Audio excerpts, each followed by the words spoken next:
Hello, Econ students. Today we're going to be learning about economic systems. Notes 2.1, your essential question. What are the four types of economies and how do they differ?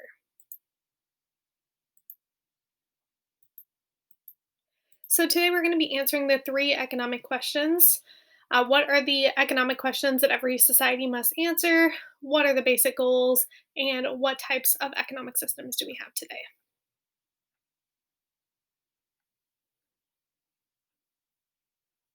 So, the three economic questions that every society must answer: what goods and services should be produced? How should these goods and services be produced? And who consumes these goods and services? So, one more time: what goods and services should be produced? How should these goods and services be produced? And who consumes these goods and services? Every economy must answer these questions in order to progress. The answers to these three economic questions are based on the values of any society. So, economic goals are efficiency, so making the most of resources available; freedom, the freedom from government intervention in the production and distribution of goods and services; security and predictability, so being assured that any goods and services will be available, that payments will be made on time, that a safety net will be there in case economic disasters happen and people need a backup. Economic equity is the fair distribution of wealth. Economic growth and innovation, meaning that our economy will grow and we will have a new and better standard of living as time progresses. And then some economies may choose to answer different goals, like environmental protection or stopping climate change.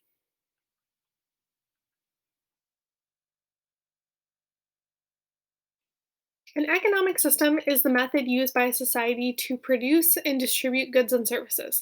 We're going to learn about four different types of economic systems in our notes today. The first of those economic systems is a traditional economy. So, traditional economies rely on habit or custom or ritual. They decide what to produce and how to produce it and whom to distribute it to based on custom. So, you can think of these as more like indigenous societies, people who use bartering and trading systems. That's a traditional economy. A centrally planned economy is where the government makes all decisions about the production and consumption of goods and services. So, this is communism. This is what you learned about probably in your world history, maybe your US history classes, where the government makes all the decisions for the economy.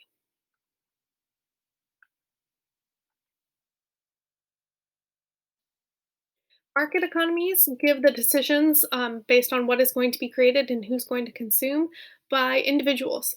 So, individuals get to decide what they want to produce, what they want to consume, and this is all based on exchange or some sort of trading system. Mixed economies are systems that combine any of these three systems that we've covered so far. So, they combine tradition, they combine free market, and they have limited government intervention. This is what the United States has. We have kind of a mixed economy because we do believe in the free market, but we also have government intervention to ensure things like minimum wage and safety nets in case people lose their jobs, things like that.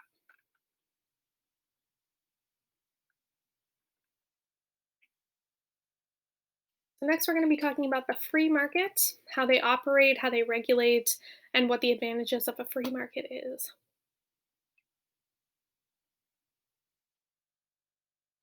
But first, why do markets exist? Markets exist because no single person is self sufficient.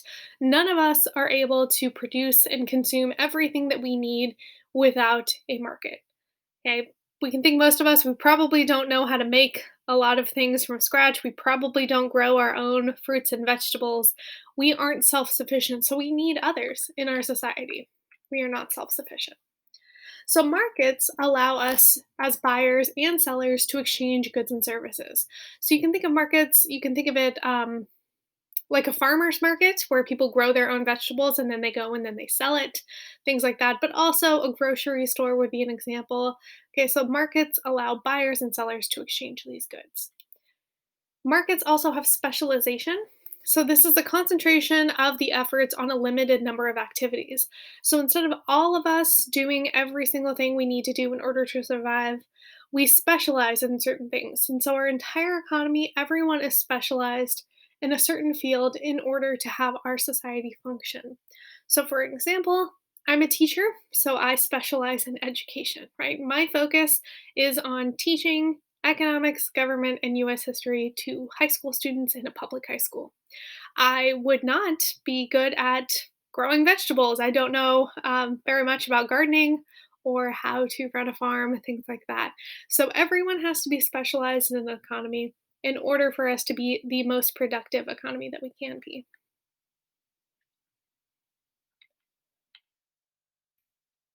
In the free market, households and businesses use the market to exchange money and products.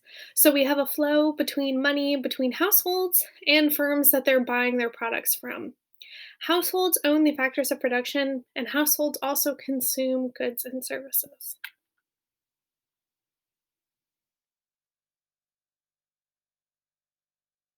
The market is considered to be self regulating.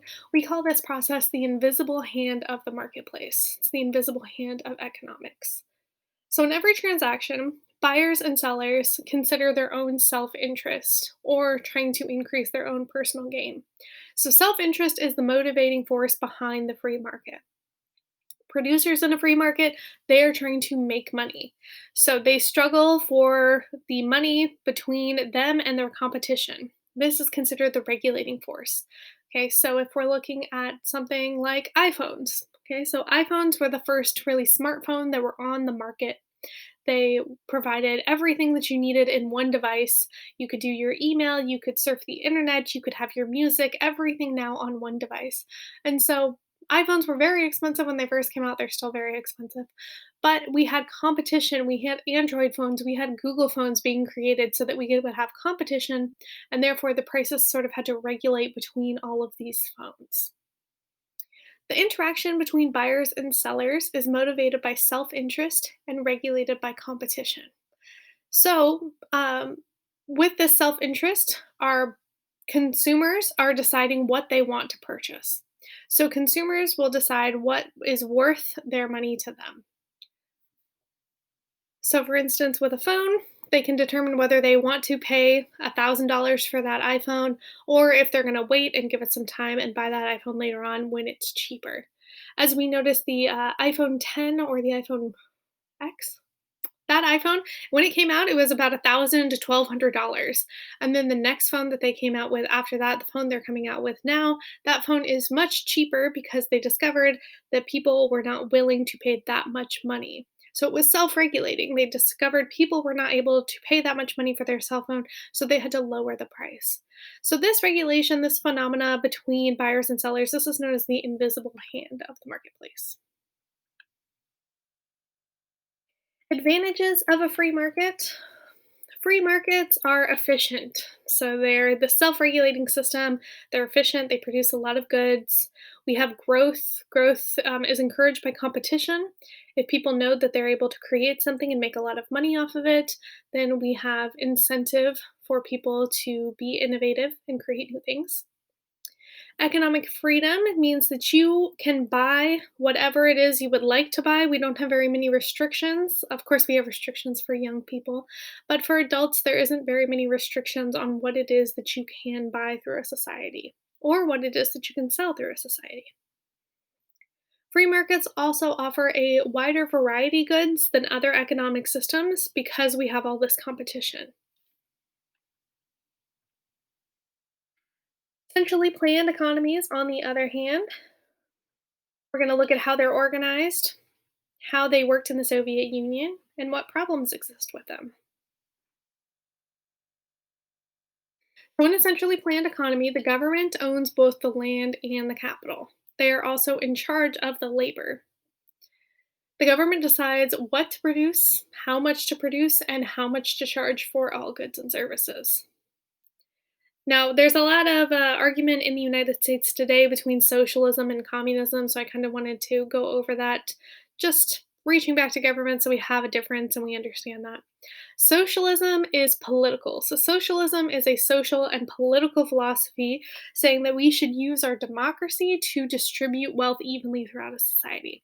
So, it still uses democracy. We still have voters. We still have a market, but they're distributing things more equally through our society through increased taxes and universal income measures like that. Communism, on the other hand, is a centrally planned economy. So, this is where all power rests within the government. It's not a democracy. People don't get to vote, they have no say. And the government gets to decide what they're producing, how much they're producing, how much people can charge, all of that. So, there's a big difference between socialism and communism. So, calling someone a socialist is not the same thing as calling someone a communist. We have many socialist programs in the United States, and we have for a very long time.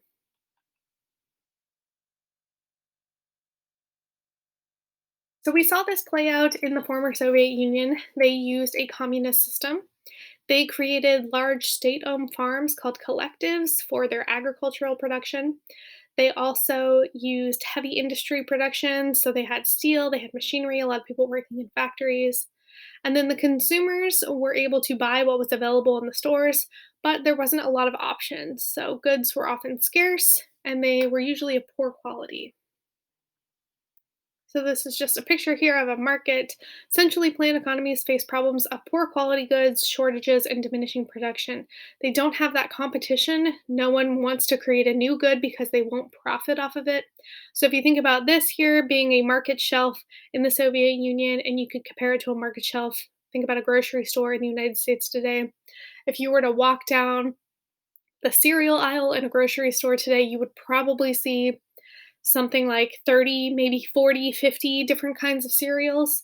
In the Soviet Union, you would probably see one, two, or three. Like it wouldn't be very many at all because they have no incentive to have more competition.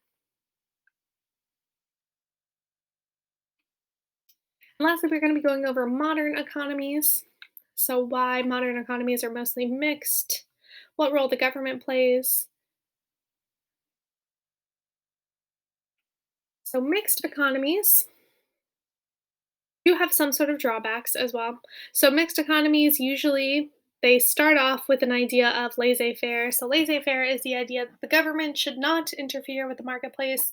The government should be hands off. They should stay out of economics. They should let businesses run without government interference.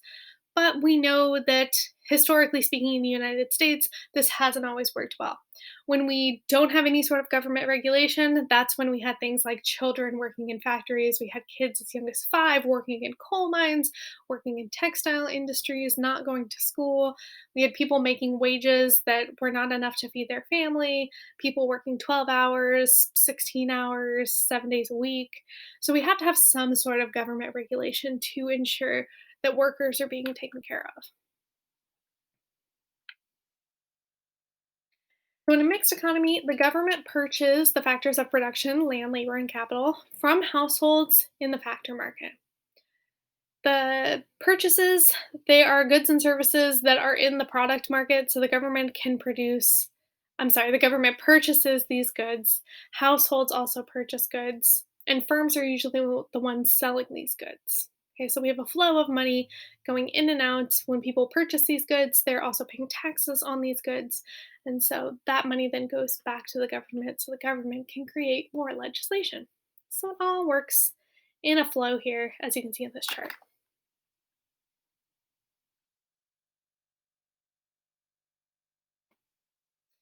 And if we're comparing these mixed economies, they are very different depending on what nation you are in. But an economic system that permits the conduct of business with minimal government intervention is called the free enterprise. So there's various different economies along this scale, along this continuum. So from centrally planned, where the government is complete control, like in North Korea, the government is completely in control, all the way over to the right side, the fully free market. That's countries like Hong Kong. And then we fall somewhere in between. The United States is more of a free market, but we're not all the way over to the right because we still do have some government regulations on our businesses. And we're going to get more into the United States free market system in our next set of notes 2.2. So that is it for your notes for today. Don't forget to write a summary, a couple sentences about what you learned.